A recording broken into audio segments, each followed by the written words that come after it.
Hello मेरे प्यारे बच्चों, जैसे कि आप देख सकते हैं कि 16 नवंबर 2020 को आपकी क्लास 5th की हिंदी वर्कशीट नंबर 109 यानी कि 109 आई है।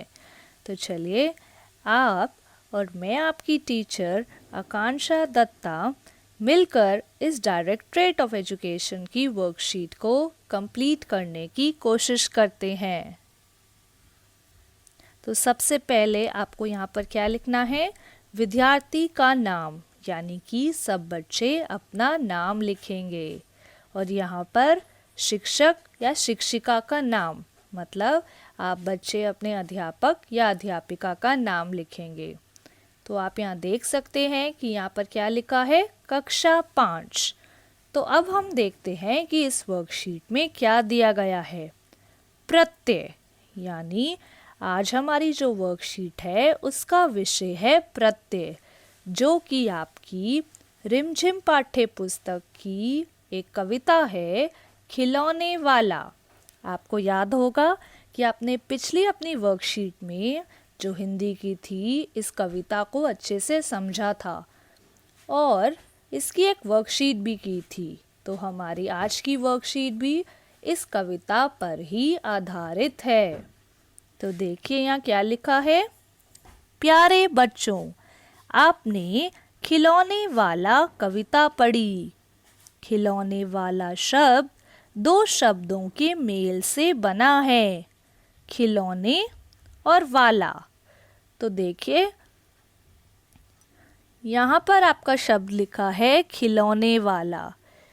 तो ये दो शब्दों से बना है। पहला शब्द क्या है, खिलौने, और दूसरा वाला। आगे देखिए, वाला शब्द लगाने से इस शब्द का अर्थ बदल गया है। सब बच्चों को पता है कि खिलौने क्या होते हैं।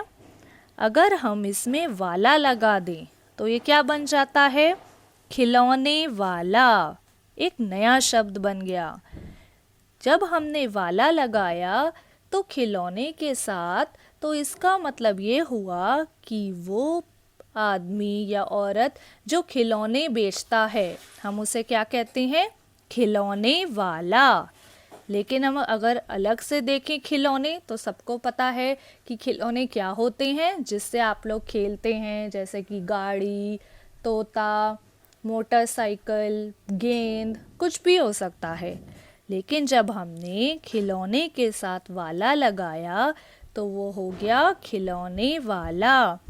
इसका अर्थ बिल्कुल ही बदल गया। इसी प्रकार कई और भी ऐसे शब्द हैं जो दो शब्दों के मेल से बनते हैं और उन दोनों शब्दों के मिलने से उनका अर्थ बदल जाता है। देखिए आपको यहाँ पर उदाहरण दिए गए हैं, जैसे मिठाई। जब हमने मिठाई में जमा किया वाला तो क्या बन गया, मिठाई वाला। ऐसे ही पाठ में हमने जमा किया शाला तो क्या बन गया, शाबाश, पाठशाला। आगे देखिए, कहानी में जमा किया कार तो क्या बना, कहानीकार, यानी कि जो हमें कहानी सुनाता है। पाठशाला सब बच्चों को पता है, जहाँ पर आप जाके पढ़ाई करते हैं। मिठाई वाला, मिठाई वाला कौन होता है, जो मिठाई बेचता है।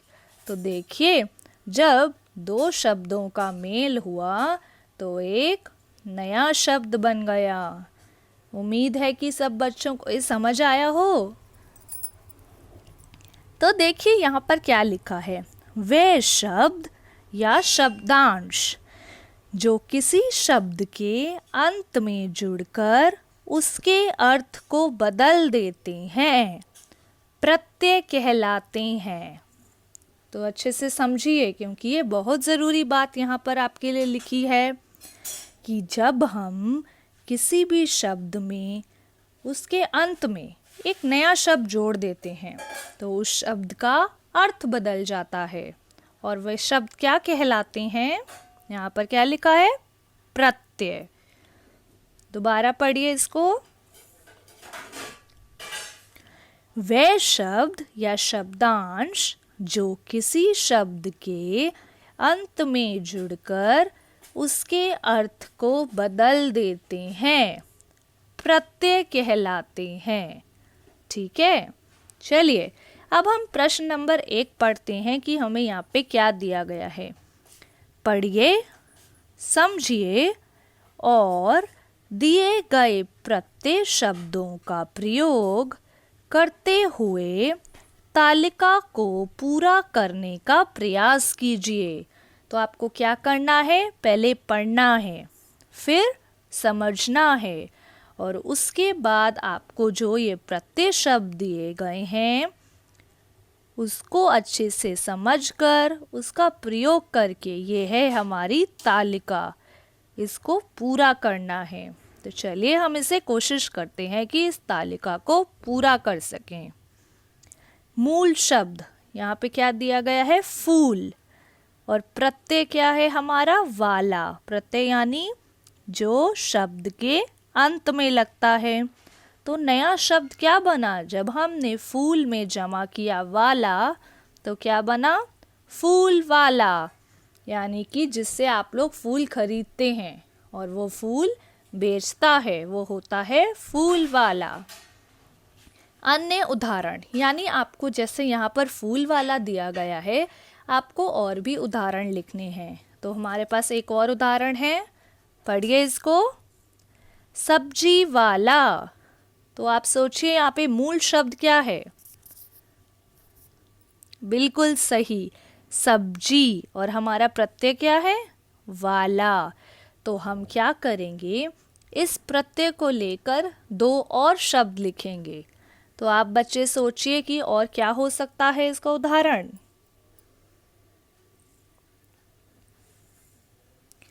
जैसे यहाँ पर हम सबसे पहले लिखते हैं, मैं यहाँ लिख रही हूँ आपके लिए ताकि आपको आसानी हो पढ़ने में। ठीक है,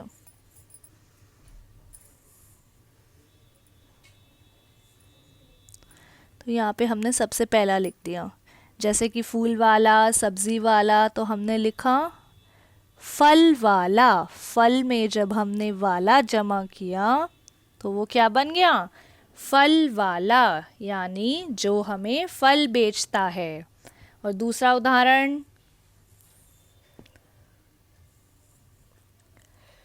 पुलिस में हमने जमा किया वाला, तो क्या बना,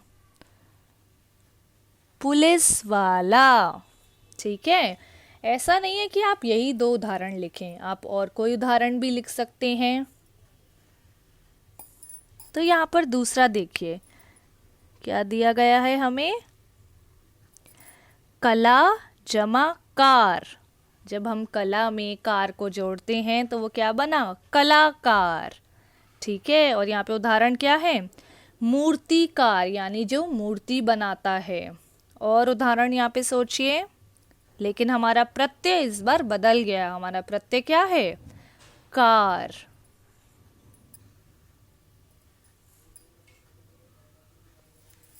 तो मैं यहाँ पे लिख रही हूँ इसका उदाहरण।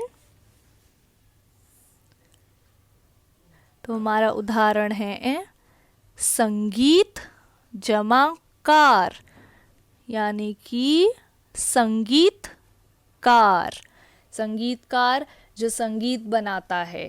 ठीक है, आप पिक्चर में देखते होंगे, आप फिल्म देखते होंगे, उसमें आप अलग अलग गाने सुनते हैं, तो वो गाने कौन बनाता है, संगीतकार।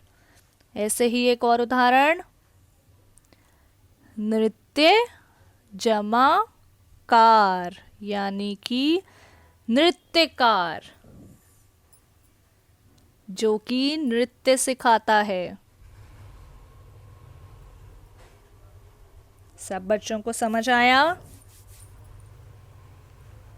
अब यहाँ तीसरा देखिए क्या लिखा है, पढ़ना। और वो कैसे बना, हमारा मूल शब्द था पढ़ और प्रत्यय था ना, तो हमारा तीसरा हो गया पढ़ना। और यहाँ अन्य उदाहरण में क्या दिया है, लिखना। और सोचिए आप यहाँ क्या लिख सकते हैं,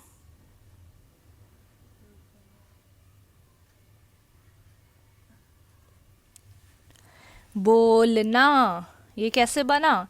हमारा मूल शब्द था बोल और हमारा प्रत्यय हमने क्या इस्तेमाल किया? ना। तो ये हो गया बोलना। ऐसे ही अगला उदाहरण, सोचना, यानी सोच में हमने क्या जमा किया? ना, तो वो हो गया सोचना। अब हम चौथे पे आते हैं। चौथे में हमें दिया गया है चित्र जमा शाला, यानी कि वो क्या बना? चित्रशाला। और अगला उदाहरण हमें दिया गया है पाठशाला।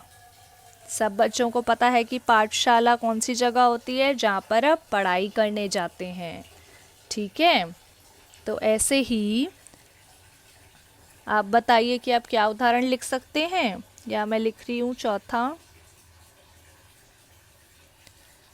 हम लिखते हैं प्रयोग जमा शाला। तो हमारा उत्तर हो गया प्रयोगशाला। ठीक है, जहाँ पर हम कोई भी प्रयोग करते हैं वो होता है हमारी जगह प्रयोगशाला। ऐसे ही एक और उदाहरण हो गया नृत्यशाला, यानी कि वो जगह जहाँ पर हम नृत्य करते हैं या फिर नृत्य सीखते हैं। अंत में यानी कि हमारा जो 5th पॉइंट है वो क्या है? मोर जमा नी, तो क्या बना? मोरनी। ऐसे ही एक और उदाहरण दिया है, उसमें क्या लिखा है? शेरनी। हमारा यहाँ पे प्रत्यय क्या है? नी। तो हम यहाँ पर लिखेंगे 2 और उदाहरण, जैसे कि हथ जमा नी, तो बन गया हथनी। और एक और उदाहरण सोचिए, चट जमा नी, तो बना चटनी, जो सब बच्चों को बहुत अच्छी लगती है। तो आपने देखा कि यहाँ पर हमने अलग अलग प्रत्ययों का प्रयोग करके नए नए शब्द बनाए, और वो प्रत्यय क्या थे? वाला, कार, ना, शाला, और आखिरी में क्या है? नी। तो आपको समझ आया कि प्रत्यय क्या होते हैं? वो शब्द जो किसी शब्द के अंत में जुड़कर उसके अर्थ को बदल देते हैं। ठीक है बच्चों, अब यहाँ पे देखिए दूसरा प्रश्न। निम्नलिखित शब्दों में से मूल शब्द और प्रत्यय अलग अलग करके लिखिए। पिछले प्रश्न में हमने क्या किया था कि नए नए शब्द बनाए थे प्रत्यय का उपयोग कर कर। अब हमें क्या करना है? हमें कुछ शब्द दिए गए हैं, हमें क्या करना है? इन शब्दों में से जो मूल शब्द है उसको अलग करना है और जो प्रत्यय है उसको अलग करना है। दोनों को इस तालिका में भरना है। तो चलिए ये हम करते हैं। जैसे कि सबसे पहला क्या दिया गया है? फल वाला। तो फल वाला में आपको पता है मूल शब्द क्या है? फल। और प्रत्यय क्या है? वाला। ऐसे ही दूसरा देखिए, संगीतकार। तो मूल शब्द क्या है? शाबाश, मूल शब्द है संगीत। और प्रत्यय क्या है? कार। तीसरा देखिए, हंसना। यहाँ पर आपका मूल शब्द क्या है? हंस। और प्रत्यय क्या है? ना।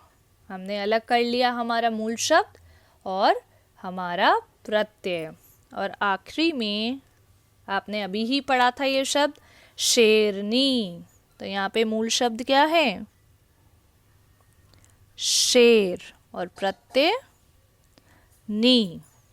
तो सब बच्चों ने देखा कि हमने यहाँ पर मूल शब्द और प्रत्यय दोनों अलग अलग करके लिख दिए।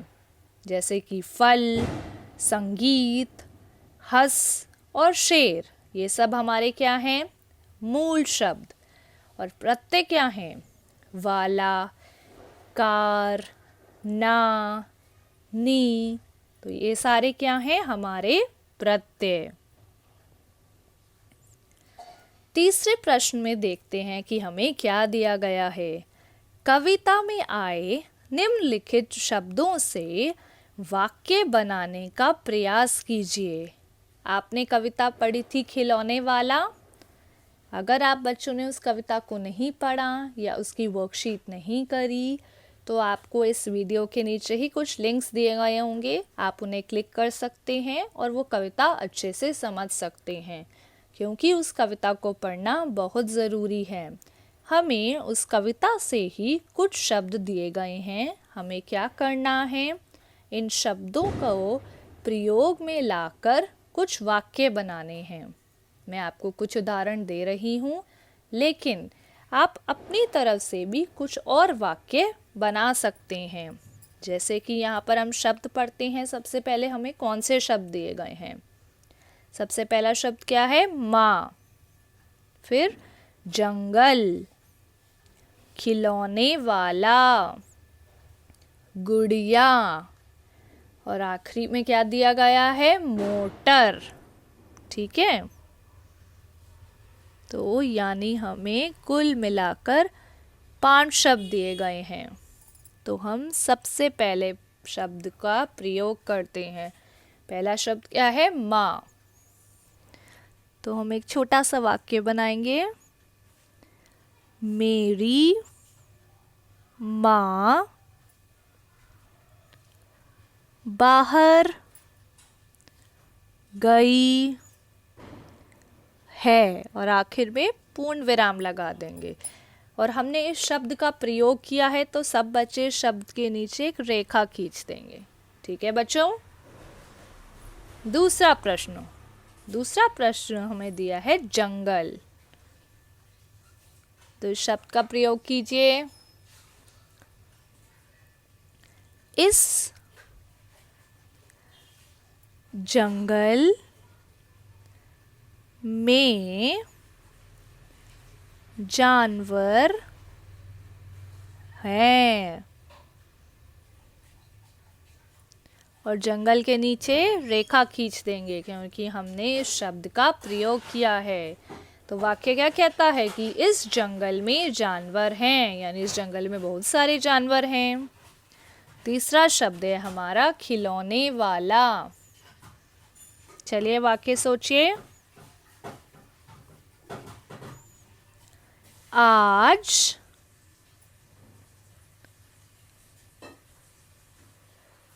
खिलौने वाला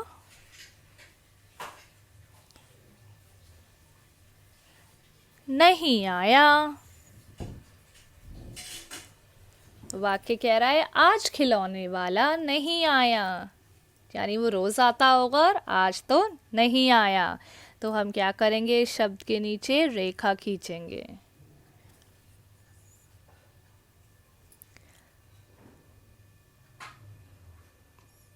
चौथा शब्द गुड़िया। तो हम यहाँ लिखेंगे यह गुड़िया मीना की है। ठीक है, और गुड़िया शब्द के नीचे रेखा खींच दीजिए। आखिरी शब्द है हमारा मोटर। पापा मुझे यह मोटर गाड़ी चाहिए। और हमारा शब्द क्या है? मोटर। सब बच्चों को ये 5 वाक्य समझ आए, जो कि हमारी 5 शब्द थे। माँ, जंगल, खिलौने वाला, गुड़िया और मोटर। हमने इन 5 शब्दों से अपने अलग अलग वाक्य लिख लिए हैं। तो उम्मीद है बच्चों कि आपको आज की वर्कशीट अपनी समझ आई हो। आपको ये समझ आया हो कि प्रत्यय हम कैसे इस्तेमाल करते हैं, प्रत्यय क्या होते हैं, प्रत्ययों की मदद से हम नए नए शब्द कैसे बनाते हैं। अगर आपको ये वीडियो अच्छी लगी हो, प्रत्यय समझ आए हों, तो ज़रूर इस वीडियो को लाइक कीजिएगा। अपने दोस्तों के साथ शेयर करना मत भूलिएगा। और अंत में अगर आपने चैनल सब्सक्राइब नहीं किया है तो ज़रूर इस चैनल को सब्सक्राइब कर लीजिएगा। आपसे अगली वीडियो में हम जल्द मिलेंगे। धन्यवाद बच्चों।